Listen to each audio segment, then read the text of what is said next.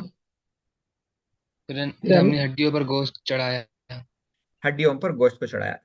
बिल्कुल वो निजाम हम, हाँ, पहले देखेंगे कि जिस्म में हड्डियां और हड्डियों का निजाम क्या है, उस पर गोश्त किस तरह चढ़ता है और हरकत कैसे करता है। तो मैं उसके लिए फोन से स्क्रीन शेयर करता हूँ, इसको स्टॉप करके। एक सेकंड।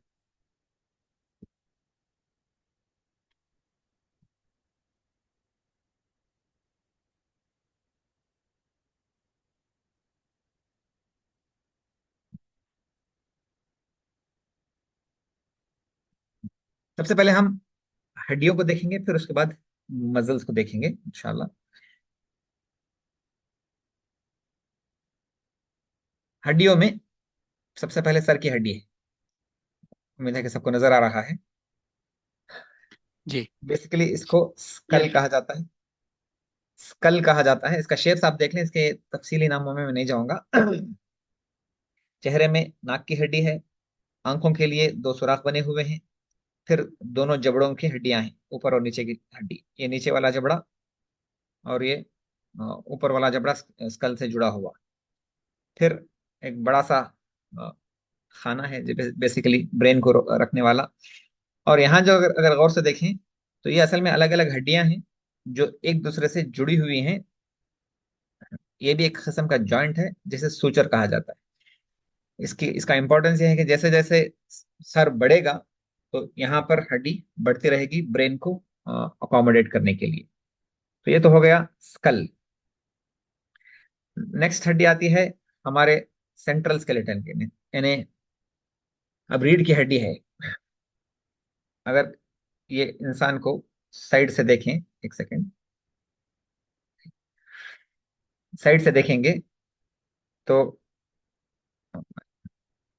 ये आगे से देख रहे हैं हम उसको, तो जो पीछे की तरफ नजर आ रही है जिसको मैंने मार्क किया है, तो ये रीढ़ की हड्डी है।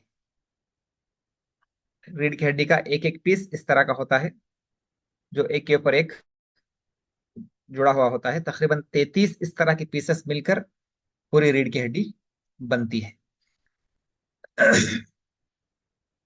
रीढ़ की हड्डी जब बनती है तो गर्दन का हिस्सा, ये हिस्सा जो नजर आ रहा है ये गर्दन का हिस्सा है जिसमें 7 हड्डियां हैं। अजीब बात ये कि तमाम जानवरों में भी 7 ही हड्डियां होती हैं, चाहे उसकी गर्दन कितनी भी लंबी हो जाए। अक्सर जानवरों में, जिस तरह मिसाल के तौर पर ऊंट है, तो ऊंट के गर्दन में भी इस तरह की 7 ही हड्डियां होती हैं। 1 2 3 4 5 6 7। तो ये 7 हड्डियां गर्दन की, इसको कोई और ग्रिप नहीं है, कोई और हड्डी अटैच नहीं है। जो खोपड़ी हमने देखी थी, स्कल देखा था, वो डायरेक्ट ये पहली हड्डी से अटैच हो जाता है। तो ये 7 हड्डियां को कोई और ग्रिप नहीं है। तो ये गर्दन का हिस्सा, इसीलिए हम गर्दन हर तरफ हरकत कर सकते हैं। फिर उसके उसके नीचे जो फसलियां हैं, अगर आप देखें तो फसलियां रीढ़ की हड्डी से पीछे से निकलती हैं, आगे आकर एक और हड्डी जो चेस्ट बोन कहलाता है, चेस्ट बोन से अटैच होती हैं। बेसिकली पिंजरे की तरह बन गया। रीढ़ की हड्डी से पीछे से निकल रही हैं फसलियां और आगे आकर चेस्ट बोन से अटैच हो रही हैं। तकरीबन 12 फसलियां होती हैं। तो दरमियान की 12 हड्डियां, 12 रीढ़ रीढ़ की हड्डी के एक एक पीसेस वो फसलियों से अटैच्ड है। उससे नीचे आ जाएं, मैं रीढ़ की हड्डी और एक बार बता देता हूँ। ये रीढ़ की हड्डी है हमारी। रीढ़ की हड्डी की खसूसियत ये है कि इसमें एक तो मूवमेंट होना है, हरकत होनी है, जो हम इंसान रुकू कर सके, सजदा कर सके, सीधा खड़ा हो सके। ये रीढ़ की हड्डी की ही वजह से होता है।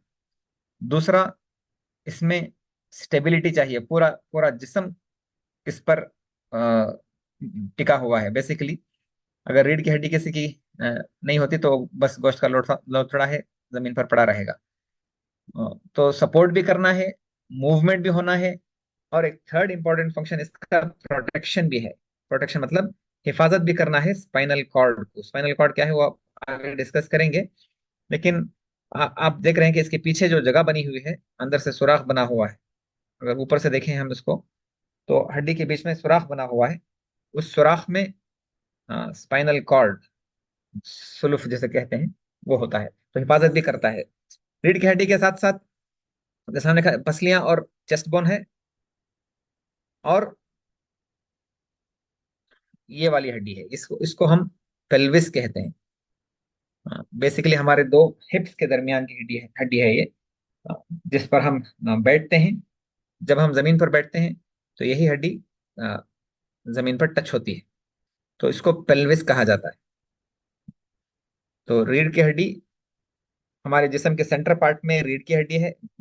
बेसिकली फर्स्ट पहला स्कल है, उसके बाद रीढ़ की हड्डी है, फसलियां और चेस्ट बोन है, फिर उसके बाद पेल्विस है।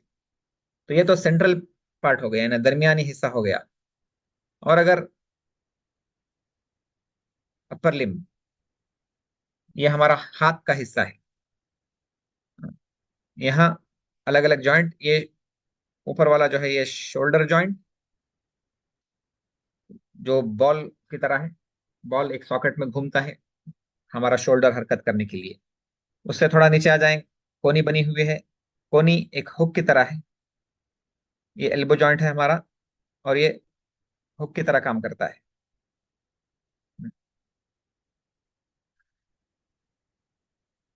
अगर यहाँ से देखें तो बिल्कुल हुक की शक्ल में है, फोल्ड करने, स्ट्रेट करने के लिए। फिर हमारा हथेली, हथेली में छोटी छोटी हड्डियां, तकरीबन सिर्फ इतने में 8 छोटी छोटी हड्डियां होती हैं। उसके अलावा हमारे हाथ में तकरीबन 19 हड्डियां, 19 और 8 27 हड्डियां सिर्फ हथेली और हाथ में होती हैं। एक एक हाथ में, तो 2 हाथों में तकरीबन 54 हड्डियां हो गई। तो ये अपर लिम्ब है। इसी तरह अगर पैर में देखा जाए तो जो पेल्विस था वहां एक जॉइंट बना, ये हमारा हिप जॉइंट जो यहाँ नजर आ रहा है। हिप जॉइंट, वहां से रान की हड्डी, रान की हड्डी से और थोड़ा नीचे आएंगे तो ये हमारा घुटना बन गया, घुटना। और उससे थोड़ा नीचे आएंगे तो एंकल, एंकल और फुट।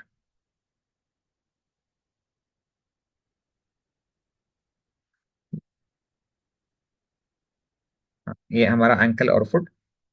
यहाँ भी तकरीबन 7 हड्डियां एंकल के पास, और फिर हमारे पैर के उंगलियों में अलग अलग अलग हड्डियां। तो जहां जहां जॉइंट है सब तरफ हरकत होती है। तो जाहिर बात है जितने जॉइंट्स हैं उतने मूवमेंट्स होंगे, और जितने मूवमेंट्स होंगे हर मूवमेंट के लिए अलग अलग मसल्स बने हुए हैं। मिसाल के तौर पर अगर पैर में देखा जाए तो एक एक पैर में इतने सारे मसल्स। ये पीछे वाला हिस्सा है, ये सीधा पैर है हमारा, और ये पीछे वाला हिस्सा, पीछे वाले हिस्से से लेकर आगे वाले हिस्से तक मैं देखूं तो मैं एक एक करके मसल्स निकालता जाऊंगा, तो आपको ज्यादा एहसास होगा कि कितने मसल्स हमारे बॉडी में अटैच्ड हैं। ये सबसे बड़ा मसल जो हिप का था वो मैंने निकाल दिया है।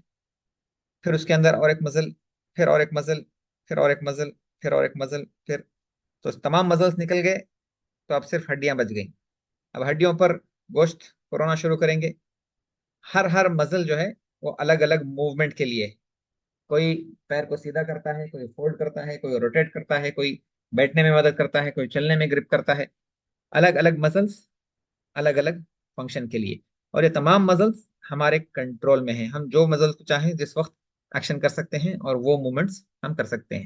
ये तो पैर के हो गए। इसी तरह हाथों में भी बहुत सारे मसल्स, हर काम के लिए अलग अलग मसल्स। आप इमेजिन करके देखें हमारा हाथ कितना पावरफुल है, कितना सोफिस्टिकेटेड है, कि मैं हाथ को चुल्लू बनाकर पानी भी पकड़ सकता हूँ, कलम भी पकड़ सकता हूँ, और जो मैं लिखावट करता हूँ वो इतना फाइन मूवमेंट है, हाँ, कि मैं बिस्मिल्लाह लिख रहा हूँ तो वो जो बा सीन मीम के लिए जो छोटे छोटे कंगूरे बनाता हूँ, तो वो बहुत ज्यादा फाइन मूवमेंट्स हैं, और हर मूवमेंट होता है मसल्स से। तो अगर मसल्स को निकाल दें पूरे, ये अलग अलग मसल्स निकल गए पूरे, फिर उनको पुरोना शुरू कर दिया हड्डी पर, तो फिर जाकर हड्डियों के ऊपर मसल बन जाता है, और ये जाकर हमारे हरकत करने में मदद करता है। तो सबसे पहला निजाम हमारा, पहला सिस्टम जो बॉडी में है, जो हमारे कंट्रोल में दिया गया है, वो मसल्स का सिस्टम है। मसल्स और हरकत करने में मदद करने के लिए और सपोर्ट करने के लिए हड्डी।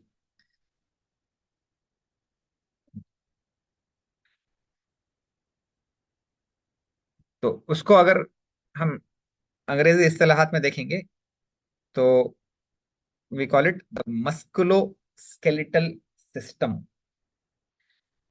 मस्कुलोस्केलेटल सिस्टम का मतलब मसल और बोन वाला सिस्टम, हड्डी और गोश्त वाला सिस्टम, जो तमाम जिस्म के हरकत के लिए, चलने फिरने के लिए, बैठने उठने के लिए, हाथों से पकड़ने करने के लिए, आंखें बंद करना खोलना, हाँ, मैं एक एक चीज मिस हो गई, वो आंखों के लिए भी और चेहरे पर भी जितने मूवमेंट्स होते हैं, हम मिसाल के तौर पर मुस्कुरा रहे हैं तो वो भी मजल्स है, हम फूंक मार रहे हैं तो वो भी मजल के जरिए से है, हाँ, आंख बंद करते हैं, आहिस्ता बंद करेंगे तो वो अलग मजल है, आंख जोर से बंद करेंगे तो वो अलग मजल है, गर्दन हरकत करेंगे तो वो अलग मजल्स हैं। तो हर हर हर मजल अलग अलग फंक्शन रखता है और हमारे कंट्रोल में दिया गया है। तो ये हो गया मस्कुलोस्केलेटल सिस्टम। अब हमारे कंट्रोल में है का मतलब क्या है?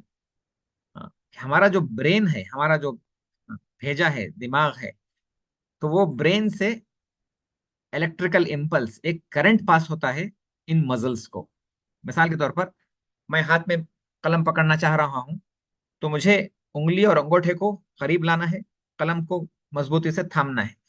तो कितना प्रेशर डालना है, उतना सिग्नल ब्रेन से आएगा उस पर्टिकुलर मसल को। हाथ मुझे मोड़ना है खाना खाने के लिए, हाथ में निवाला लिया हुआ हूं और उसको मुंह में रखना है, तो कोनी मोड़ने के लिए जो मसल काम करना है, ब्रेन से उसको सिग्नल आएगा। तो ब्रेन से उसको सिग्नल आएगा, वो मसल एक्शन में आएगा, हरकत करेगा, और फिर मैं खाना खा सकूंगा। जिस तरह इस वीडियो में नजर आ रहा है कि एक मसल है बाइसेप्स जिसे हम कहते हैं, वो एक्शन कर रहा है, मेरी कोनी फोल्ड हो रही है, और ये खाना खाने के लिए इस्तेमाल होता है। तो छोटे से छोटे काम से लेकर बड़े से बड़े काम तक अलग अलग मसल्स हैं, और हर मसल का फंक्शन ब्रेन से इलेक्ट्रिकल इम्पल्स आने पर ही होता है। तो ये हो गया।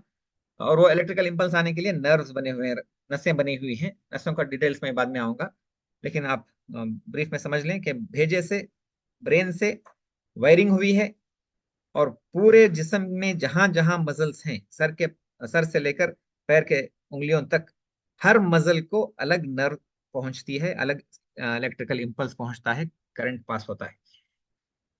इसलिए जब स्ट्रोक होता है, स्ट्रोक हो गया मतलब ब्रेन में, भेजे में ब्लड क्लॉट हो गया, यानी ब्लीडिंग हो गई, अंदर खून जम गया, और वहां से उतना हिस्सा ब्रेन का काम करना बंद हो गया, मतलब क्या है कि वहां से करंट आ नहीं रहा है, तो मेन स्विच ऑफ हो गया है ब्रेन में, तो करंट नहीं आएगा। जिस मसल को, जिस गोश्त को करंट नहीं आ रहा है ब्रेन से, वो काम नहीं करेगा। मेरे चाहते हुए भी मैं हाथ हिला नहीं सकूंगा, इसलिए कि ब्रेन से वहां को करंट पास होने वाली वायर डैमेज हो गई है, वो करंट नहीं आ रहा है। पैर को करंट नहीं आएगा तो पैर डैमेज हो जाएगा। तो ये हो गया मसल और बोन्स का निजाम। इसमें अगर कोई सवाल है तो पूछ लें, अभी क्लैरिफाई करते हुए आगे जाएंगे।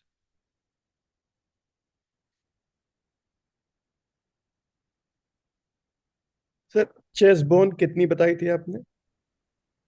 रिब्स जो है, फसलियां जो है 12 हैं, Yes. उसमें 10 फसलियां पीछे रीढ़ की हड्डी से लेकर सामने के चेस्ट बोन, चेस्ट बोन यानी सामने जो मजबूत बोन होता है बिल्कुल हार्ट के पास, तो वहां तक आकर जमती हैं। 2 फसलियां ऐसी हैं जो फ्लोटिंग है, फ्लोटिंग मतलब सिर्फ पीछे की तरफ होती हैं, आगे आगे उनका कुछ भी हिस्सा नहीं होता। तो 12 फसलियां होती हैं। सर जब कोई पार्ट बॉडी का पैरालाइज होता है तो जी, उसमें ब्रेन से सिग्नल नहीं जाता इसलिए वो काम नहीं करता, या कुछ और मसला होता नहीं, वही मसला होता है। पैरालिस, 2 तरह के पैरालिसिस होते हैं। एक तो ब्रेन में स्ट्रोक होने की वजह से, स्ट्रोक का मतलब है अंदर या तो ब्लीडिंग हो गई या खून ब्लॉक हो गया, यानी बेसिकली उतना हिस्सा ब्रेन का डेड हो गया है, वहां वहां से कोई सिग्नल आ नहीं रहा है।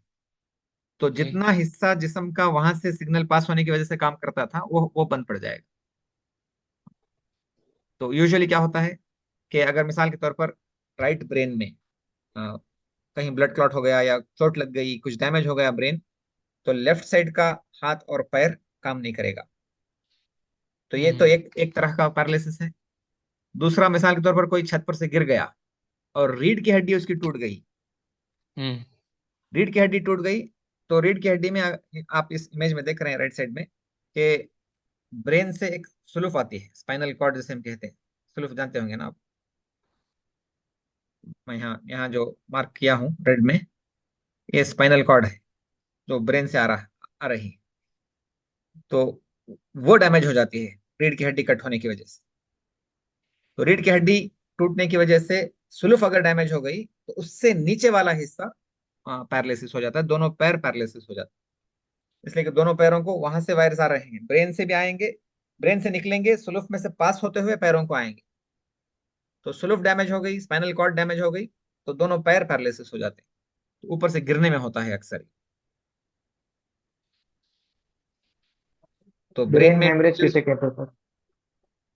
जी, ब्रेन हेमरेज बेसिकली, हेमरेज कहते हैं खून के जारी हो जाने को, ब्लीडिंग को। ब्रेन में कोई खून की नस फट गई और अंदर ब्लीडिंग हो गई तो उसको ब्रेन हेमरेज कहते हैं। वो इंशाल्लाह हम ब्रेन के डिस्कशन में करेंगे।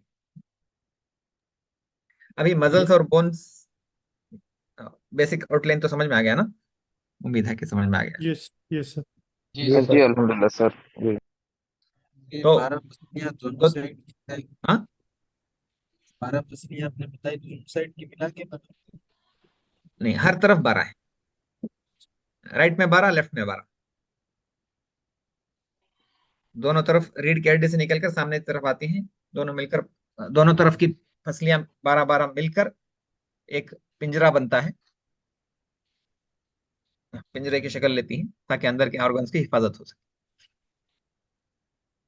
ठीक है, मैं समराइज कर देता हूँ। 2 3 पॉइंट्स जो नोट करने के काबिल हैं। एक तो जिस्म में जहां कहीं भी कोई भी हरकत हो रही है वो मजल की वजह से होती है, गोश्त की वजह से होती है। उसमें से थोड़ा सा गोश्त, थोड़ा यानी एक किस्म का गोश्त ऐसा है जो हमारे वॉलंटरी कंट्रोल में है, हमारे इख्तियार में है कि हम उसको हरकत दे सकते हैं जब चाहे, जब चाहे रोक सकते हैं, जब चाहे हरकत दे सकते हैं। हाँ। तीसरी बात, जो हम मूवमेंट्स करते हैं वो मजल मूवमेंट्स के, मजल हड्डियों से जुड़ा हुआ है, हड्डियों में जॉइंट है, जॉइंट के पास हरकत होती है। हर हरकत के लिए कोई ना कोई मजल बना हुआ है और इन मजल्स को ब्रेन से करंट पास होने की वजह से, सिग्नल, ब्रेन से करंट का सिग्नल आने की वजह से वो हरकत करते हैं। इतना अगर समझ गए तो फिर आगे बढ़ सकते हैं इंशाल्लाह। Yes sir. ठीक ठीक। अब दूसरी बात ये कि दुनिया में हम देखते हैं कि कोई भी मशीन है तो हर मशीन को काम करने के लिए फ्यूल की जरूरत होती है, एनर्जी की जरूरत होती है, ताकत की जरूरत होती है। कार चलना है तो पेट्रोल की जरूरत है, डीजल की जरूरत है। चूल्हा जलाना है तो केरोसिन की जरूरत होगी या फिर गैस की जरूरत होगी। हाँ। तो आप जो भी देखें, रॉकेट चलाएं या जो भी काम दुनिया में होते हैं, उसके लिए एनर्जी की जरूरत होती है। तो अब हमारे जिस्म के बाकी पूरा निजाम, हमारे जिस्म में बाकी बहुत सारा निजाम ऐसा बना हुआ है कि वो उसका मेन मकसद जो है वो एनर्जी पहुंचाना है इन मजल्स को, इन बोन्स और मजल्स को। मजल हरकत करना है तो उसको एनर्जी चाहिए। एनर्जी का मतलब क्या? गिजा चाहिए। गिजा का मतलब क्या? जिस तरह हम जिस्म के लिए खाना पीना और हवा, 3 चीजें हैं। हाँ, फूड एयर वाटर, गिजा भी चाहिए, पानी भी चाहिए, हवा भी चाहिए। तो हमारे जिस्म के अब दूसरे सिस्टम्स इन 3 चीजों को फराहम करने में लगे हुए हैं ताकि हमारा ब्रेन भी काम कर सके, हमारे मजल्स भी काम कर सके। ब्रेन और मसल्स के काम करने के लिए और उनको सपोर्ट करने के लिए, उनको एनर्जी पहुंचाने के लिए तमाम दूसरा निजाम हमारे जिस्म का बना हुआ है, जिसमें एयर सप्लाई, हवा को पहुंचाना है, वाटर को पहुंचाना है, गिजा को पहुंचाना है, और जरूरत पड़े तो उनको स्टोर भी करना है, और जो बेजरूरत की चीजें हैं उनको जिस्म से निकालना है, और इन तमाम सिस्टम्स को कंट्रोल करने का मैकेनिज्म भी बनाना है। तो ये सिस्टम हमारे जिस्म में बने हुए हैं। तो एक एक करके लेंगे इसमें। सबसे पहले हवा पहुंचाना है। इन्हें, अब मिसाल के तौर पर मेरे हाथ का गोश्त है, मैं उसको हरकत करना चाह रहा हूँ, तो वो गोश्त में हम, जैसे हमने देखा था कि सेल्स हैं। सेल्स मतलब एक एक फाइबर, एक एक नस, एक एक तार जो है गोश्त का, हम गोश्त खाते हुए देखते हैं कि गोश्त में अलग अलग बारीक बारीक बारीक तार होते हैं। तो वो एक एक तार एक एक सेल है, और वो हर सेल को ऑक्सीजन पहुंचनी है। तो हमारा नेक्स्ट मकसद जो है कुछ ऐसा निजाम करना जिससे जितने बदन में सेल्स हैं, सर से, सर के पैर से, सर के बाल से लेकर पैर के नाखून तक, हर हर सेल को ऑक्सीजन पहुंचाना है। इसलिए कि वो ऑक्सीजन के बगैर एनर्जी जनरेट नहीं कर सकते। तो उसके लिए हमारा निजाम बना हुआ है सांस का निजाम, जिसे हम रेस्पिरेटरी सिस्टम कहते हैं, निजाम तनफ्फुस, रेस्पिरेटरी सिस्टम। इसका काम क्या है कि अब जिस्म के हर सेल को ऑक्सीजन पहुंचाना है। वो कैसे होगा उसको हम अब देखेंगे इंशाल्लाह। ऑक्सीजन हवा में मौजूद है, और हमारे अतराफ में जो हवा है उसमें तकरीबन 21% ऑक्सीजन होता है। 21% ऑक्सीजन, 70% तो नाइट्रोजन है, फिर कार्बन डाइऑक्साइड थोड़ा होता है, फिर ऑक्सीजन। बहुत सारे गैसेस हैं, नाइट्रोजन सबसे ज्यादा, फिर ऑक्सीजन और कार्बन डाइऑक्साइड। तो हमारे जिस्म को ऑक्सीजन की जरूरत है, तो उसके लिए रेस्पिरेटरी सिस्टम में क्या हिस्से हैं, क्या आज़ा हैं?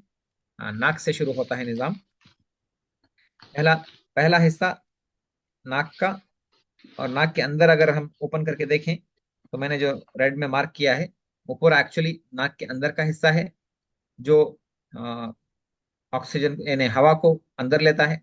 जब हवा हम अंदर लेते हैं तो उसमें नाइट्रोजन भी है, ऑक्सीजन भी है, कार्बन डाइऑक्साइड भी, सब है, लेकिन ऑक्सीजन 21% है, 21% है, ये याद रख लें बस। तो यहाँ से पास होते हुए ऑक्सीजन धूल मिट्टी को यहाँ फिल्टर कर लिया जाता है।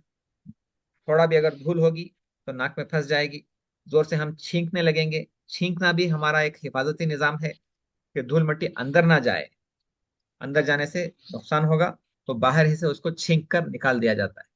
तो ये नाक का काम है। बाल भी वहां इसीलिए बने हैं। और नाक में जो म्यूकस बनता है, उसको उर्दू में क्या कहते हैं, नाक में से जो नाक का पानी निकलता है, वो भी हिफाजत के लिए है कि जो भी धूल मिट्टी वहां जमा हो जाती है वो उस पानी के साथ मिलकर बाहर निकल जाए। बाल भी उसी हिफाजत के निजाम के लिए। वहां से हवा आगे बढ़ी अंदर, तो हलक से गुजरती है। अब यहाँ हलक में गुजरने में ये जो ब्लू ग्रीन और पर्पल, नहीं, पर्पल नहीं, ब्लू और ग्रीन एरिया मार्क किया गया है। अभी मैं मार्क करता हूँ फिर से। ठीक, मैं येलो पेन में जो मार्क किया हूँ, ये ये हिस्सा हलक का ये कॉमन हिस्सा है। कॉमन हिस्सा मतलब हम मुंह से ग़िज़ा खा रहे हैं, खाना खा रहे हैं, और नाक से सांस ले रहे हैं। तो ये दोनों आके हलक के इस हिस्से में एक दूसरे से मुलाकात करेंगे, एक दूसरे से क्रॉस करेंगे, तो उसको फारिंग्स कहते हैं। बहरहाल तो यहाँ कॉमन हिस्से से पार होने के बाद अब इसके बाद ये जो बाउंड्री लाइन है मैंने मार्क किया है लो, उसके नीचे दो अलग अलग पाइप्स बन जाते हैं। एक पाइप बनता है हवा के लिए, दूसरा पाइप बनता है ग़िज़ा के लिए। दोनों को मिक्स नहीं कर सकेंगे। हवा की पाइप में सिर्फ हवा ही जाना है, एक कतरा पानी भी नहीं जा सकता। एक कतरा पानी भी जाएगा एकदम से ठसका लगेगा। ठसका जो लगता है ना, खाते खाते हंस दिए या फिर पानी पीते पीते हंस दिए, क्या हुआ? बेसिकली हवा जहां जाना जाना था वहां पानी चला गया, पानी का खतरा चला गया, तो एकदम से ठसका लगता है, खांसी शुरू हो जाती है। वो भी हिफाजती निजाम है कि हवा की नाली में कोई चीज सॉलिड, कोई कुछ भी जा नहीं सकता। और उसको यहाँ गेट बना हुआ है, ये गेट है एक्चुअली, ये इसको बंद कर लेता है। ये हवा की नाली है जो मैं मार्क किया हूँ, रेड कलर इस्तेमाल कर लेता हूँ। ये हवा की नाली का ओपनिंग है। अब यहाँ से अंदर हवा जाना है। ग़िज़ा जो जाएगी वो पीछे वाले हिस्से से, जो मैं अभी ग्रीन में मार्क कर रहा हूँ, पीछे जो बारीक सा होल बना हुआ है, जब ग़िज़ा पास होगी तो ओपन हो जाएगा, बड़ा हो जाएगा, तो वहां से ग़िज़ा पास होती है। तो दो पाइप्स अलग अलग हलक में हो गए। तो हवा दाखिल हुई थी नाक से, हलक में दोनों मुलाकात करते हैं। फिर वहां से हवा का पाइप आगे की तरफ है, जो यहाँ रेड में मार्क किया गया। तो वहां से हवा अंदर पहुंचती है। अंदर कहाँ जाएगी? अंदर फेफड़ों में जाएगी। पहला इमेज हम साइड से देख रहे थे, अभी दूसरा इमेज ये आगे से देख रहे हैं कि ये जो पाइप बनी हुई है, ये जो पूरी पाइप बनी हुई है, ये हवा के लिए है। वहां से आकर पाइप दो ब्रांचेस हो जाते हैं, एक लेफ्ट वाले फेफड़े के लिए, एक राइट वाले फेफड़े के लिए। दोनों फेफड़ों में हवा दाखिल होती है। दाखिल होने के बाद लंग्स के अंदर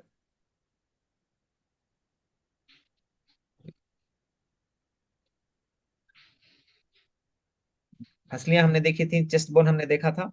तो फसलियों फसलियों का काम ही इन फेफड़ों की हिफाजत फेफड़े और दिल दोनों की हिफाजत के लिए फसलियां बनी हुई हैं। और फसलियों के अंदर फेफड़े हैं और हवा उन फेफड़ों में जाती है। अंदर जाने के बाद बहुत सारे ब्रांचेस बन जाएंगे, बहुत सारे छोटे छोटे ब्रांचेस ब्रांचेस बन के आखिर में अंदर हवा की छोटी छोटी थैलियां बनती हैं। इस तरह की ब्रांच बनते बनते बनते बनते बनते बनते ये जो थैलियां हैं हवा की, वो आंखों को नजर नहीं आती माइक्रोस्कोप में देखना पड़ता है। तो हवा की थैलियां बनती हैं। उन हवा की थैलियों में जाने के बाद वहां से खून में ऑक्सीजन जज्ब हो जाता है। आप यहाँ देख रहे हैं ब्लू और रेड जो है वो खून की नालियां हैं। खून की नालियां जो ऑक्सीजन को जज्ब कर रही हैं और जो गैर जरूरी कार्बन डाइऑक्साइड है उनको रिलीज कर रही हैं, उनको छोड़ दे रही हैं। तो हवा नाक से गुजरते हुए, हलक से गुजरते हुए फेफड़ों में पहुंची। फेफड़ों में पहुंचने के बाद वहां ये छोटी छोटी थैलियों में पहुंची। उसमें से ऑक्सीजन जो है वो खून के अंदर जज्ब हो गया। अब ये पूरा मैकेनिज्म कैसे चलता है, वो उसी को हम ब्रीदिंग कहते हैं। मैंने कहा था कि जहां भी बदन में हरकत हो रही है वो मजल्स की वजह से होती है। तो फेफड़े में कोई गोश्त नहीं है, तो फेफड़ा खुद से हरकत नहीं कर सकेगा। वो जो फेफड़ा जो हरकत करता है वो हमारे चेस्ट के मसल्स, हमारे सीने के जो फसलियों के दरमियान में गोश्त है, वो गोश्त की हरकत। और दरमियान में एक और गोश्त होता है जिसे हम डायफ्राम कहते हैं। मैं आगे बताऊंगा उसको, इसी वीडियो में आगे है कि पेट और छाती, यानी चेस्ट और एब्डोमेन, फेफड़े और पेट को फर्क करने वाला दरमियान में एक गोश्त होता है जिसे डायफ्राम कहा जाता है।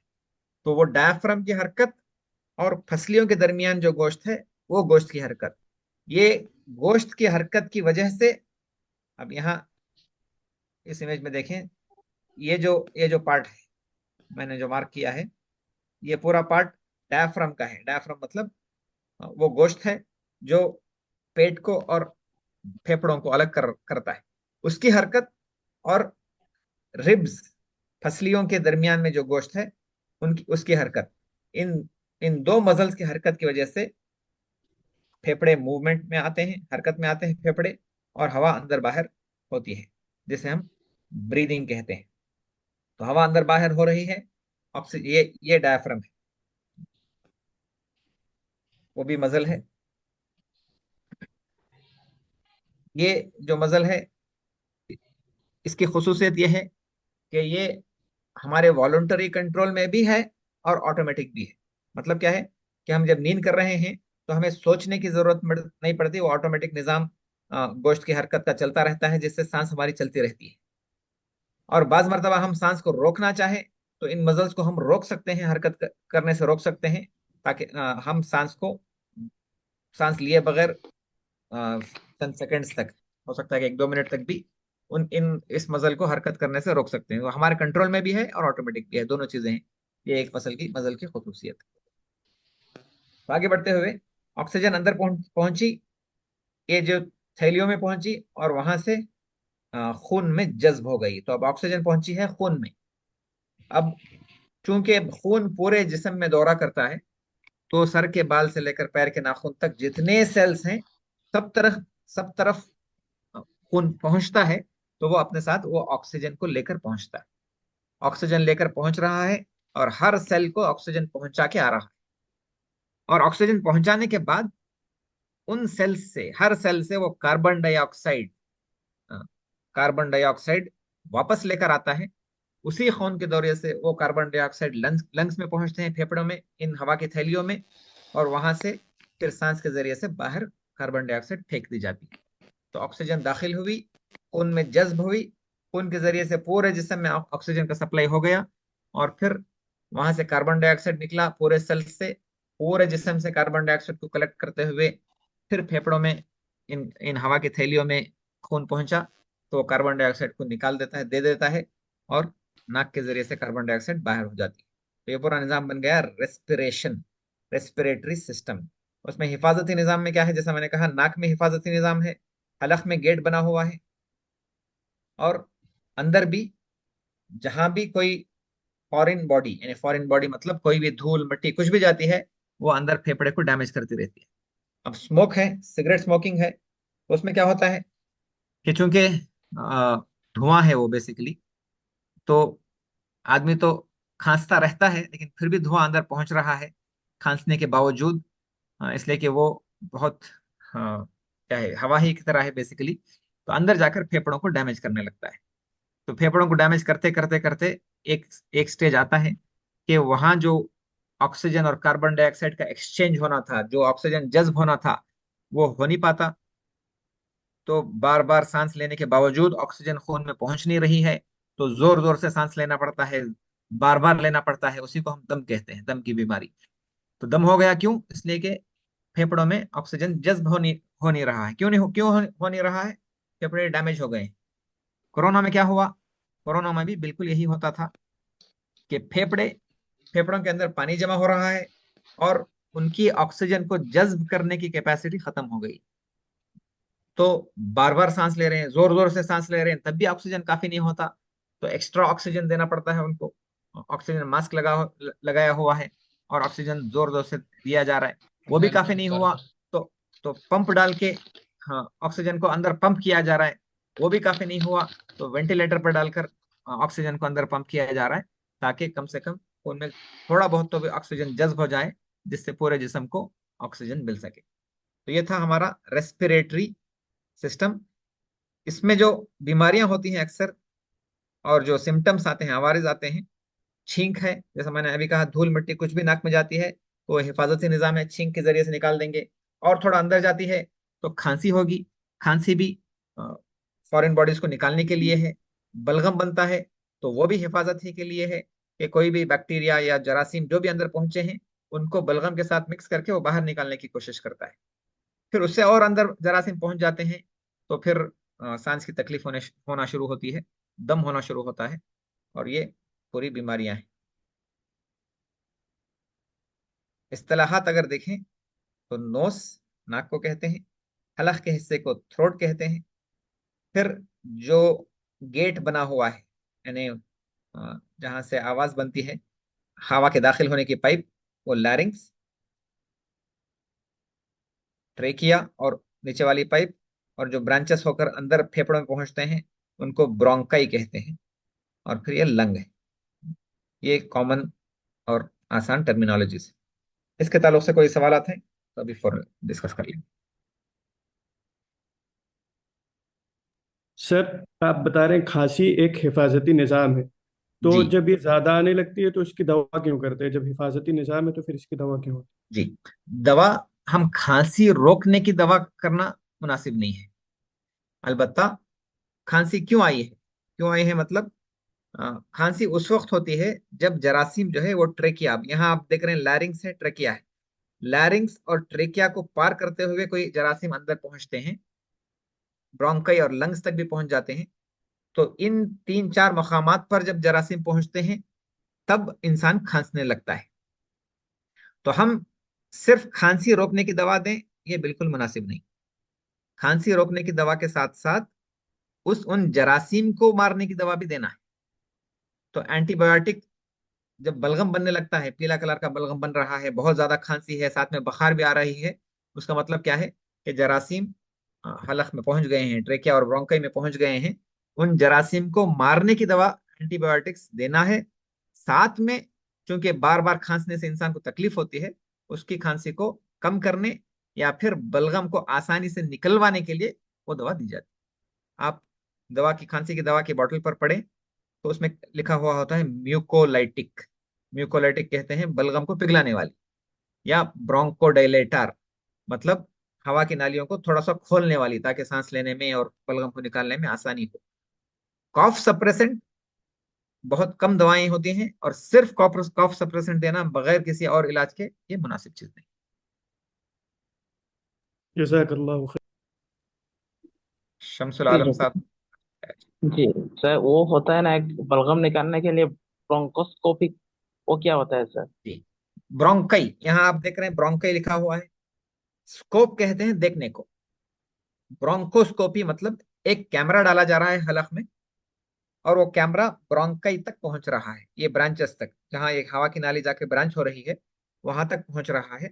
उसका काम यह है कि अंदर कोई बलगम जमा हुआ है, या फिर कोई कैंसर बन गया है, गांठी बन गई है, या फिर कोई और प्रॉब्लम है, वो देखने के लिए अंदर कैमरा डालकर देखा जाता है, उसको ब्रोंकोस्कोपी कहते हैं। इसी इसी तरह तरह सर लैरिंगो इंडोस्कोपी होती है क्या? एंडोस्कोपी आपको इंटेस्टाइन में, खाने की नाली में डालने को एंडोस्कोपी कहते हैं। ब्रोंकोस्कोपी हवा की नाली में डालने, कैमरा डालने को। दो भी कैमरा ही है, दो भी सिंबल सेम टाइप के इक्विप इंस्ट्रूमेंट है, लेकिन अलग अलग जगह जाता है। सर किसी को हार्ट अटैक आता है तो सीने पर पुश करते हैं तो वो सांस जारी क्या करते हैं, क्या करते हैं सर? हार्ट हार्ट अटैक आता है तो सीने पर पुश करते हैं ना, सीने तो पर पुश वो करते सांस। हैं। जी। जी। अभी हम हार्ट तक नहीं पहुंचे हैं। अभी हार्ट जो है दोनों फेफड़ों के दरमियान में है, ठीक है। तो हार्ट अगर रुक गया है, तब हार्ट को प्रेस करते हैं ताकि उसको वो फिर से पंप करने लग जाए। उसकी कोशिश में हार्ट को फिजिकली, यानी अ, हम अपने हाथों से दबाने की कोशिश करते हैं, ताकि हमारे स्टिमुलेशन की वजह से, हमारे प्रेस करने की वजह से हार्ट जो है वो फिर से पंप करना शुरू कर दे। सांस अगर नहीं चल रही सीपीआर है, कहते हैं ना इसे। हाँ सीपीआर, उसे सीपीआर का फुल फॉर्म है कार्डियो पल्मनरी रिससिटेशन। कार्डियो कहते हैं हार्ट को, पल्मनरी कहते हैं लंग्स को, रिससिटेशन कहते हैं उनको रिकवर करने की कोशिश करना। तो हार्ट को रिकवर करने के लिए चेस्ट पर प्रेस करना, ताकि हार्ट दबकर वो पंप करने की कोशिश करे। और लंग्स को रिससिटेट करने के लिए, फेफड़ों को रिससिटेट करने के लिए मुंह में हवा को फूंकना। पेशेंट के मुंह को हमारा मुंह लगाकर अंदर, हमारे मुंह से उनके फेफड़ों के अंदर को हवा फूंकना, उसे पल्मनरी। हार्ट को रिससिटेट करना चेस्ट कंप्रेशन के जरिए से, चेस्ट को प्रेस करने के जरिए से। और लंग्स को स्टिमुलेट करना मुंह से हवा फूंक कर। अगर इंस्ट्रूमेंट्स हैं तो हम वो बैग मास्क वगैरह इस्तेमाल करते हैं। अगर इंस्ट्रूमेंट्स कुछ भी नहीं है तो मुंह से मुंह लगाकर मुंह के अंदर फूंक मारते हैं।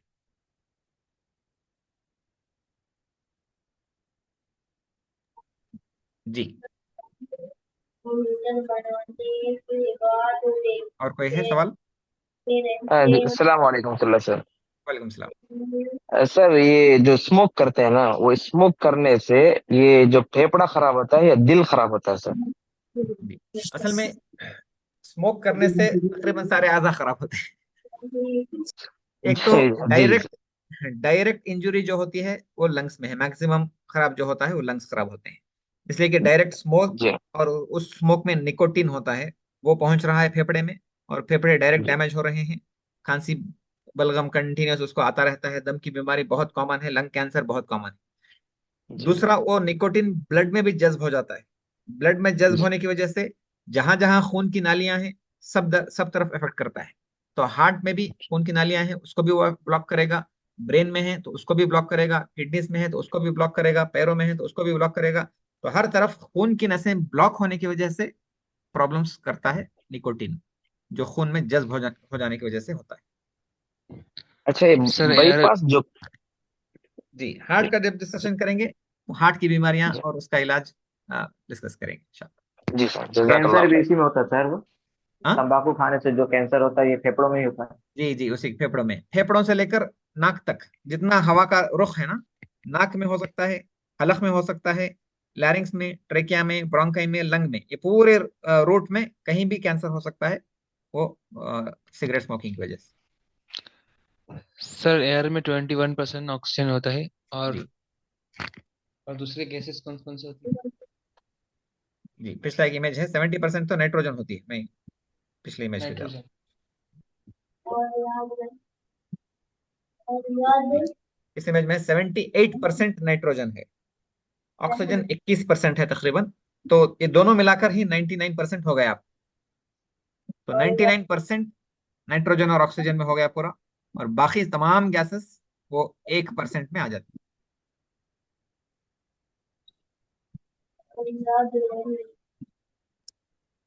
ठीक है।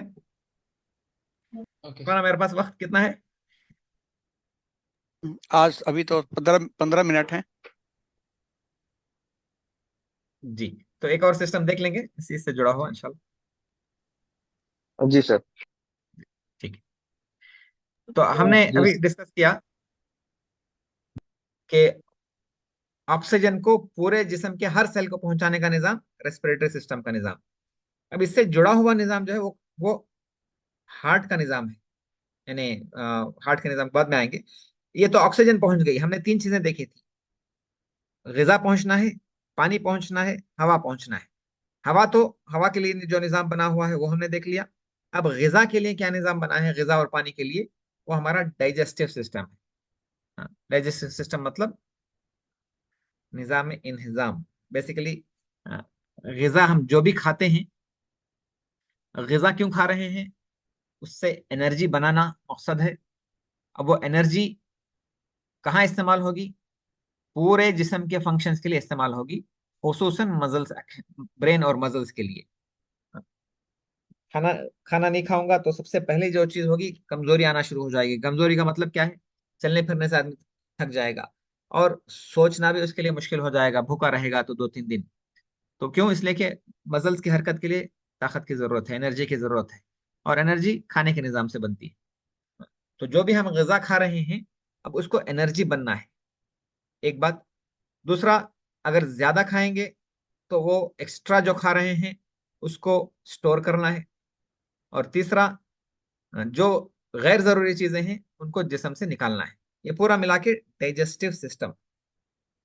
बेसिकली इसका मकसद क्या है कि ग़िज़ा पहुंचानी है पूरे जिस्म के, सर के बाल से लेकर पैर के नाखून तक, हर सेल को ग़िज़ा। ग़िज़ा अगर हम उसको आसान अंदाज में समझना चाहें तो ग्लूकोज समझ लीजिए, ग्लूकोज पहुंचाना है। ऑक्सीजन तो लंग्स पहुंचा रहे हैं, अब ग्लूकोज पहुंचाने का काम ये डाइजेस्टिव सिस्टम का। अब इसमें क्या क्या निजाम बना हुआ है, पहले तो निवाला हमने लिया, निवाला लेकर मुंह के अंदर रखा, तो अब मुंह के अंदर बहुत सारी चीजें काम कर रही हैं। एक तो जुबान काम कर रही है, दूसरा दांत काम कर रहे हैं खाने को ग्राइंड करने के लिए, और अलग अलग टाइप के दांत बने हुए हैं, कोई काटने के लिए, कोई चीरने के लिए, कोई खाने को ग्राइंड करने के लिए। और जबान इन तमाम चीजों को कंट्रोल कर रही है। अंदर जबड़े बने हुए हैं खाने को पीसने के लिए बेसिकली। और ग्लैंड, सलाइवरी ग्लैंड, यानी जो मुंह में थूक बनता है, आब दहन बनता है, तो वो बनाने के लिए भी अलग अलग आज़ा हैं, जिसमें से वो पानी निकल कर आता है मुंह में। और खाने को हजम करने का निजाम, खाने को ब्रेक डाउन करने का निजाम, खाने को क्या कहें उसको, पीस कर पेस्ट बनाने का निजाम मुंह ही से शुरू हो जाता है। मुंह से शुरू हुआ, फिर हमने देखा था कि हलक में खाने की नाली, जो सांस की नाली थी, सांस की पाइप थी, उसके बिल्कुल पीछे ग़िज़ा की पाइप थी। वो यही पाइप है जो यहाँ इमेज में दिखाई गई है, कि यहाँ से हलक में से खाना गुजरा है और इस पाइप में से दाखिल हो रहा है। उस पाइप में से दाखिल होकर वो पहुंचता है पेट में। पेट में पहुंचेगा तो यहाँ जो स्टमक लेवल किया गया है, ये जो गोल वाला हिस्सा जो मैंने ग्रीन में मार्क किया है, तो वो हमारा असल पेट है, जिसे स्टमक कहेंगे। वहां से फिर आंतें बनती हैं। आंतें मतलब इंटेस्टाइन्स। मैं इंटेस्टाइन बता देता हूँ, फिर ये वीडियो देखें। The human digest ऊपर वाला पाइप, वहां से ग़िज़ा आ रही है पेट में, स्टमक, पेट। वहां से छोटी वाली आंत, स्मॉल इंटेस्टाइन कहा जाता है उसको। फिर उसके बाद बड़ी वाली आंत, लार्ज इंटेस्टाइन। फिर उसके बाद बाहर निकलने का रुख। तो दाखिल होने से लेकर पूरी तरह पाइप्स में से, अलग अलग पाइप्स में से, अलग अलग पाइप्स में से ग़िज़ा गुजरती है। गुजरने के बाद बाहर निकल जाती है। तो ये गुजरने के दरमियान में एक तो खाने को पूरी तरह पाश पाश कर देना है, यानी डाइजेस्ट कर देना है। फिर उसको जज्ब कर लेना है खून में, जो जो जरूरत की चीजें हैं वो, और जो गैर जरूरी चीजें हैं उसको वहीं छोड़ देना है। तो ये पूरा निजाम इन पाइप्स में होता है, जिसे हम gastro intestinal tract, basically digestive system कहते हैं। ये क्या क्या होता है ये वीडियो में देखिए। The human digestive system. the esophagus, and the stomach. जी, ये डाइजेस्टिव सिस्टम। पहली चीज, अब ग़िज़ा की नाली, हवा की नाली के जो बिल्कुल पीछे थी, वहां से ग़िज़ा की नाली में आना है। आदमी मुंह में चबा रहा है, तो चबाने में दांत काम कर रहे हैं, जुबान काम कर रही है, सलाइवरी ग्लैंड्स, थूक बनने वाला ग्लैंड काम कर रहा है, और वहीं से खाने को डाइजेस्ट करने का, उसको हजम करने का निजाम शुरू हो गया मुंह ही के अंदर से। अब मुंह के अंदर थोड़ा बहुत पीसने के बाद उसको, हाँ, लुक़्मे की शक्ल बनाकर हलक में उतारना है। तो हलक में उतारने में भी, हाँ, सबसे बड़ी बात यह कि जो लुक़्मा हलक में उतर रहा है, अब इस वीडियो में नजर आ रहा है, वो सांस की नाली में नहीं जा सकता। सांस की नाली को पहले बंद कर दिया जाता है, फिर ग़िज़ा नीचे उतरेगी खाने की नाली से। हाँ, ये सांस की नाली बंद हो गई, उसके पीछे वाली नाली से जो ग़िज़ा के लिए है, वहां से लुक़्मा अंदर उतर रहा है। लुक़्मा हलक में अटक जाता है तो सांस लेने में मुश्किल उसी वजह से होती है कि सांस की नाली ब्लॉक हो जाती है। सांस की नाली ब्लॉक हुई, ये ग़िज़ा की नाली, इसोफेगस जिसे हम कहते हैं, वहां से लुक़्मा अंदर उतरता हुआ जा रहा है। यहाँ कोई डाइजेशन का प्रोसेस नहीं चलता इस पाइप में। ये पाइप सिर्फ ग़िज़ा को पेट तक पहुंचाने के लिए।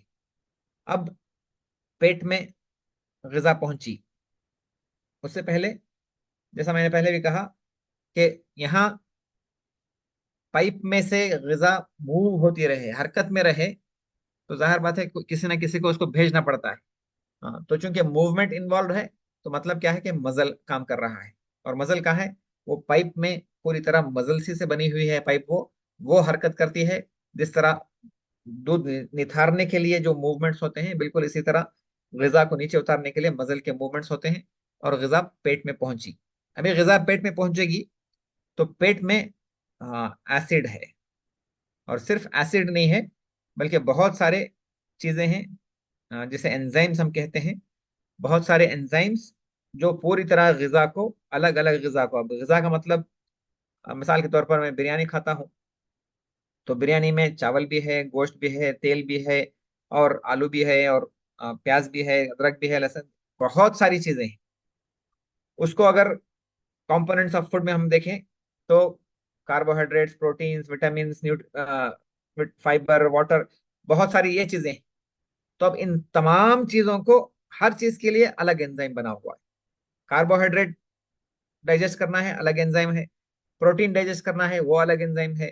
फैट्स, तेल को डाइजेस्ट करना है, वो अलग एंजाइम है। विटामिन का निजाम अलग चलता है, कैल्शियम का निजाम अलग चलता है। हर हर चीज का अलग अलग निजाम पेट में बना हुआ है, जिसकी वजह से तमाम ग़िज़ा जो है वो अ, हजम होती है। बेसिकली पाश पाश कर दी जाती है, छोटे छोटे छोटे छोटे उसके पीसेस बना दिए जाते हैं, इतना छोटा कि वो खून में वहां से जज्ब हो सके।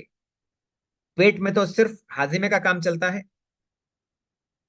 एसिड, ये एसिड किस तरह काम करता है वो दिखाया जा रहा है इसमें, कि एसिड जो है पेट का, वो खाने को ब्रेक डाउन कर रहा है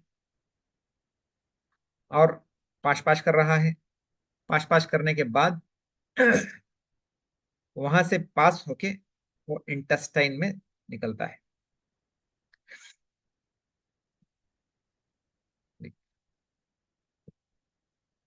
जितनी देर यहाँ रुकेगा, उतना ये पाश पाश होता रहेगा।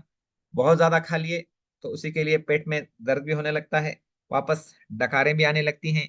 और वो खाना, ग़िज़ा थोड़ी भी अगर वापस जाने लगे, तो पेट में या सीने में जलन होने लगता है। वो इसी एसिड की वजह से है। गैस्ट्राइटिस जिसे हम कहते हैं, या गैस्ट्राइटिस या गैस्ट्रिक गैस का ट्रबल, वो बेसिकली यही है कि ग़िज़ा के लिए जो एसिड बना था, वो वापस आ रहा है या ज्यादा हो गया है। बहरहाल, तो वहां से ग़िज़ा निकली और स्मॉल इंटेस्टाइन, छोटी आंत में से गुजरने लगी। अब स्मॉल इंटेस्टाइन का काम हाजिमे का नहीं है, बल्कि जो हजम हो गया है खाना, ग़िज़ा, उसको, एक सेकेंड,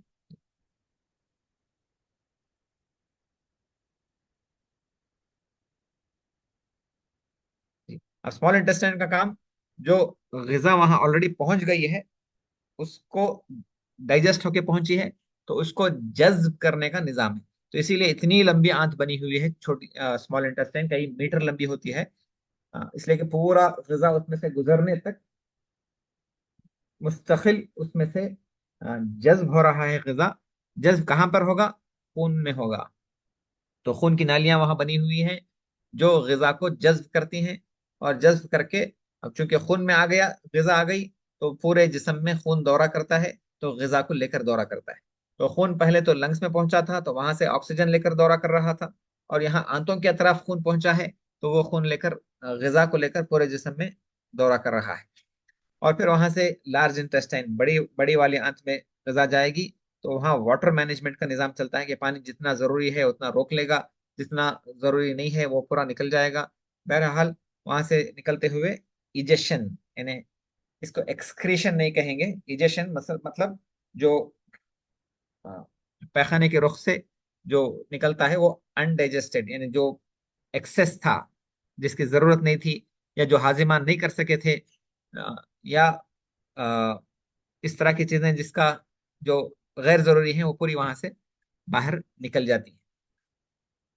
तो इसमें टर्मिनोलॉजिस्ट तो ये, इसमें दो तीन चीजें और जुड़ी हुई हैं इस निज़ाम के साथ। वो है लिवर, जिसे हम कलीजी कहते हैं, पित्ता गाल ब्लैडर, और एक पैंक्रियास है। आ, उर्दू में मुझे प्रोनाउंसिएशन समझ में नहीं आया, लबलबा है या लबलबा है, जो भी है। इसको लबलबा ही कहते हैं। लबलबा है कहते थे। तो ये तीन ऑर्गन्स हैं, इनका काम क्या है कि ये अलग अलग किस्म के एंजाइम्स, यानी लिवर है मिसाल के तौर पर, उसका काम बाइल, एक जूस है जो तेल को डाइजेस्ट करने में, तेल की चीजें, फैट को डाइजेस्ट करने में इस्तेमाल होता है, वो रिलीज करता है, जो पित्ते में पहले जमा होकर वहां से पेट के पास आंत, करीब वाली आंत में रिलीज होता है। इसी तरह पैंक्रियास है, तो वहाँ बहुत सारी चीजें बनती हैं, उसमें एंजाइम्स बनते हैं जो प्रोटीन्स को और कार्बोहाइड्रेट्स को डाइजेस्ट करने के लिए बनती है। तो लिवर भी, पैंक्रियास भी और पित्ता भी, ये पूरा आंत ही से जुड़ा हुआ निजाम है जो डाइजेशन में मदद करता है। दूसरा, लीवर का मेन काम स्टोरेज का है, कि जितना खाना पीना जज्ब हुआ था, पहले वहां से खून जो जज्ब कर रहा है वो पहले लिवर पहुंचता है, लिवर पहुंचकर वहां स्टोर करता है खाने को। तो जितना स्टोरेज लीवर की कैपेसिटी है उतना वहां स्टोर हो जाएगा। फिर जितने जिस्म में जहां जहां जो जो जरूरत है वो जरूरत की जगह पहुंचता रहेगा। 2 दिन भूखा रह गया आदमी, रोजा रख लिया है, सुबह से शाम तक कुछ खाया नहीं है, तो लिवर से जो स्टोर्ड फूड है वो निकलकर पूरे जिस्म में फैलता रहेगा। अगर स्टोरेज कैपेसिटी एक्सीड हो गई, यानी स्टोरेज जितना कर सकता था उससे ज्यादा खा रहे हैं, तो फिर वो फैट में स्टोर होता है, चर्बी में स्टोर होता है, तो चर्बी बनने लगती है जिस्म के अलग अलग हिस्सों में। तो चर्बी बन रही है मतलब जरूरत से ज्यादा ग़िज़ा चल रही है, जिसकी वजह से मोटापा होता है। तो ग- खाने का लुक़्मा हमने मुंह में रखा, तो वहां से पूरा निजाम चला हाजिमे का। ग़िज़ा हजम होने के बाद जज्ब हुई, खून में दाखिल हुई, और खून के जरिए से पूरे जिस्म में फैल गई। इसमें एक छोटा सा आंत का एक हिस्सा है अपेंडिक्स, जो बार बार तकलीफ देता रहता है, और उसको अक्सर निकाल दिया जाता है। वो अपेंडिक्स, ये छोटा सा हिस्सा है, वो उसका उसका कोई काम अभी तक डिफाइन नहीं हुआ कि उसका क्या काम है। बहरहाल उसमें चूंकि छोटा सा ट्यूब है, ग़िज़ा अटक जाती है और वो उसमें इन्फेक्शन हो जाता है, तो बार बार निकालना पड़ता है। तो जो कॉमन डिजीजेस हैं, गैस्ट्राइटिस, गैस्ट्राइटिस मतलब क्या है? पेट में जो एसिड है वो ज्यादा हो गया है, तो पेट में जलन शुरू हो गई है, या फिर सीने में जलन शुरू हो गई, उसको गैस्ट्राइटिस कहते हैं। उल्टी हो रही है, उल्टी हो रही है मतलब ये भी हिफाजत का निजाम है, उल्टी होना भी, कि इन्फेक्शन पेट में हुआ, तो उस इन्फेक्शन को बाहर निकालने के लिए निजाम बना हुआ है कि उल्टी हो जाती है, या फिर कोई ऐसी चीज खा ली जो हाजिमा नहीं हो सकती, हमें हमारे हाजिमे के कैपेसिटी से बड़ी हुई है, तो उल्टी होकर उसको निकाल दिया जाता है। इसी तरह लूज मोशंस भी, लूज मोशंस हो रहे हैं मतलब क्या है? आंत में, छोटी वाली आंत या बड़ी वाली आंत में इन्फेक्शन हो गया है, तो उसको बाहर निकालने का मामला चल रहा है। जॉन्डिस जो होता है वो लिवर के डैमेज होने की वजह से, या पित्ता ब्लॉक होने की वजह से। शुगर होती है, तो पैंक्रियास, जो मैंने कहा था, पैंक्रियास में इंसुलिन बनता है, तो इंसुलिन की कमी की वजह से डायबिटीज होती है। पित्ते में पत्थर हो सकते हैं, और अपेंडिक्स में इन्फेक्शन हो सकता है। ये तमाम बीमारियां हैं जो इंटेस्टाइन से जुड़ी हुई हैं। तो 3 सिस्टम्स हमने कवर किए हैं: बोन्स और मसल्स का सिस्टम, हवा को, ऑक्सीजन को पूरे जिस्म में पहुंचाने का निजाम, और ग़िज़ा को पूरे जिस्म में पहुंचाने का निजाम। अब बाकी जो 2-3 सिस्टम्स है वो अगली बार इंशाल्लाह डिस्कस कर लेंगे। अगर सवालात हैं तो 1-2-4 मिनट सवालात ले लेंगे, फिर इंशाल्लाह तकमील कर लेंगे। सर डॉक्टर जो साहब, गाल गाल ब्लाडर में जो एसिड होता है सर, वो डायरेक्ट स्टमक में गिरता है कहीं और गिरता है? जी, गाल ब्लैडर में पहले तो एसिड नहीं होता, उसमें बाइल जूस होता है। बाइल जूस एसिड नहीं है, बल्कि एक क्या है, एक उसमें एंजाइम्स होते हैं जो तेल को तेल के हाजिमे में मदद करते हैं। ये स्टमक के बिल्कुल बाद वाले हिस्से में, इमीडिएट बाद वाले हिस्से में, जिसे हम डिओडिनम कहते हैं, बेसिकली छोटी छोटी आंत का पहला हिस्सा, तो वहां रिलीज होता है, पेट में नहीं होता। जॉन्डिस किसे कहते हैं सर? ये जॉन्डिस। जी, जॉन्डिस बेसिकली पीलिया, यानी आंखों में और उंगलियों के पास जो पीला पीलापन आता है, वो लिवर डैमेज होने की वजह से जो पित्त बन रहा है, उसमें बाइल जूस बन रहा है, वो खून में आ जाता है। तो लिवर डैमेज की वजह से बाइल जूस खून में आ गया, तो क्योंकि खून पूरे जिस्म में फैल रहा है, तो जहां जहां व्हाइट सरफेसेस हैं, सफेदी होनी चाहिए, वहां पीला पीला नजर आना शुरू होगा उस बाइल की वजह से, बाइल जूस की वजह से। तो उसको जॉन्डिस कहते हैं। अलग अलग रीजन में होता है। सबसे कॉमन रीजन लिवर के इन्फेक्शन में, हेपाटाइटिस जिसे कहते हैं, लिवर के इन्फेक्शन में होता है। इसको इरकान भी बोलते हैं क्या सर उर्दू में? इरखान, हाँ इरखान बोलते हैं। वो इरखान सर बहुत सारे किस्म का है, सिंपल इन्फेक्शन से लेकर कैंसर तक भी इरखान हो सकता है। सर गॉल स्टोन का कोई इलाज होता है सर, या उसका ऑपरेशन ही होता नहीं, असल में पित्ते में कंकर बनने को गॉलस्टोन कहते हैं। नॉर्मली अगर आप अल्ट्रासाउंड करके देखें तो बहुत सारे लोगों में स्टोन्स होते हैं, तो सबको ऑपरेशन करने की जरूरत नहीं है। ऑपरेशन उस वक्त करते हैं जब पित्ते में कंकर की वजह से इन्फेक्शन हो गया। इन्फेक्शन होते ही दर्द शुरू हो जाएगा, बुखार आने लग जाएगी, पित्ता मोटा होना शुरू हो जाएगा, और फिर वहां से जॉन्डिस आने का और वो प्रॉब्लम होता है। एक तो इन्फेक्शन, दूसरा वो पथरी निकलकर, वो जो ट्यूब है, छोटा सा ट्यूब बना हुआ है जो पित्ते से पेट को कनेक्ट कर रहा है, जो मैं मार्क किया हूँ यहाँ पर, तो वो ट्यूब में ब्लॉक कर लेता है कभी। तो कंकर ब्लॉक कर लेता है तो एकदम से सिवियर दर्द भी होगा, और जॉन्डिस भी आ जाएगा, और बहुत सारे मसाइल हो जाएंगे। तो उस वक्त भी उसको निकाल निकाल दिया जाता है, ऑपरेशन किया जाता है। वरना हर पथरी के लिए ऑपरेशन की जरूरत नहीं है। सिर्फ इन्फेक्शन हो या ब्लॉक, दो चीजों में से एक चीज होना है, तभी ऑपरेशन करेंगे। सर कभी कभी खाने के बाद एक एसिड बनता है जो तेजाब जैसा रहता है, खाने की नली तक ऊपर आता है, उससे सांस लेने में तकलीफ होती है, तो दोनों का कनेक्शन क्या है? हाँ, तेजाब जैसा नहीं, बल्कि तेजाब ही है, वो हाइड्रोक्लोरिक एसिड है, तेजाब है। वो पेट में बनता है बेसिकली। पेट में नॉर्मली, पेट में एसिड बनने की वजह से छाती में जलन नहीं आना चाहिए, लेकिन अगर एसिड ज्यादा हो गया तो वो खाने की नाली, ईसोफेगस जो हमने कहा था, जो आकर पेट में मिल रही है, अब यहाँ मैं जो मार्क कर रहा हूँ, ये जंक्शन में जब एसिड पहुंचता है, तब छाती में जलन होने लगता है, कि वो जंक्शन वहीं पर है छाती में। और इससे सांस की तकलीफ नहीं होती। अलबत्ता अगर बहुत पेट भरकर खा लिए, पेट इतना भर गया है कि जो डायाफ्राम हमने देखा था सांस लेने के लिए, जो मजल मुंह होता है, डायाफ्राम जो पेट और फेफड़ों को अलग कर रहा है, उसका मूवमेंट कम हो जाता है पेट में बहुत ज्यादा गजा भर जाने की वजह से, पेट फूल जाने की वजह से। उसकी वजह से सांस में तकलीफ होती है। एसिड की वजह से डायरेक्टली सांस में तकलीफ नहीं। इसीलिए गजा में क्या कहते शुक्रिया। हैं कि 3 हिस्से बनाए जाए पेट के, तो एक खाने के लिए, एक पानी के लिए, एक सांस के लिए। सांस के लिए मतलब वो जो डायफ्राम है, उसको मूवमेंट होने के लिए पेट थोड़ा खाली होना चाहिए। पेट पूरी तरह भर जाएगा तो डायफ्राम में मूवमेंट में प्रॉब्लम होगा, सांस लेने में तकलीफ होगी। मेरे ख्याल से यहाँ पे रुकना रुकना बेहतर है, क्योंकि ऑलरेडी 10:50 हो चुके हैं। और अल्हम्दुलिल्लाह आपने एक खाका देखा, और इंशाल्लाह ये सिलसिला हर माह जारी रहेगा। इस खाके को देख करके अल्लाह तबारक व तआला की नेमतों का अंदाज़ा हुआ कि हर हर सांस में भी इंसान हजार हजार भी शुक्र कर कर सके तो भी इंसान की सांस खत्म हो जाएगी, ना अल्लाह का शुक्र अदा कर पाएगा, और न तो वो लनफिदल बहरु क़ब्ल अन तनफद कलिमातु रब्बी वलौ जिना बिमिथलिही मददा। इंसान बिल्कुल आ, ना नाकाम साबित हो जाएगा। बस हमारी आपकी जिम्मेदारी ये है कि हर मोड़ पर, हर कदम पर जो हमें वज़ाइफ और अज़कार बताए गए हैं, उनकी हिकमतों को, इन इन नेमतों को सामने रख करके हम समझें और लोगों तक पहुंचाएं कि ये नमाज, ये सजदा, ये सुबहान रब्बी अल अज़ीम, ये सुबहान रब्बी अल आला, ये अल्लाह अकबर कहना, ये इस्तग़फ़ार करना और ये सुबह शाम के अज़कार, ये सिर्फ कोई प्राइवेट मामले नहीं है। ये जिस्म के उन एक एक उज़्व को भी लेकर के अगर शुक्र के तौर पर अदा किए जाएं तो भी जिंदगियां चाहिए और नहीं हो पाएंगी चीज़ें।